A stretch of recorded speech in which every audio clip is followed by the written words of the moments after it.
Okay, so in this video I'm going to demonstrate how to do a self-assessment for any tummy separation that you might have, what's also known as diastasis recti.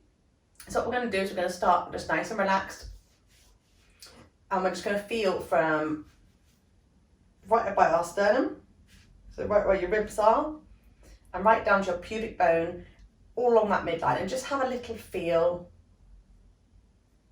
all the way along there. So I'm just feeling for any depth and just seeing if I can feel the edges of my rectus abdominis muscles along here. So right down that pubic bone. So once you've got a good feel of what that feels like, we're going to lift our head and have a look down.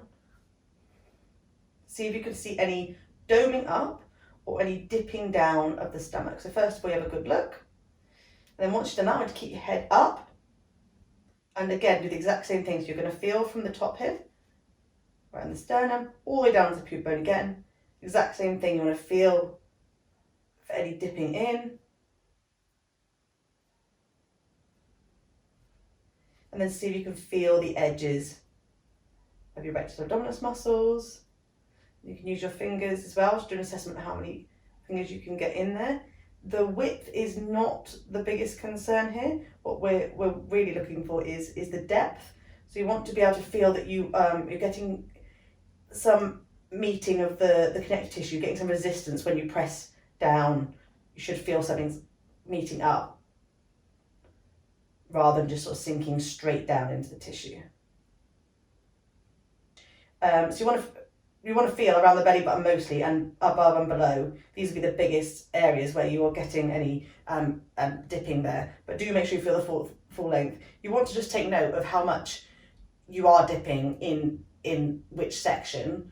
Make a note of that, and then do make a note of where you are getting the width, just as a guide for how, the degree of separation here, so we can reassess at the end of the course. So you want to just feel along and just feel how many fingers you can get in between any separation, and sort of make a note of, is it 4 fingers below, is it 1 finger above, just so you've got that guide. Okay, then just the last thing we want to do is just lift our head and then engage our pelvic floor and do the exact same thing again. So feeling along, and just make a note of how it feels. Relaxed, head lifted, pelvic floor switched on.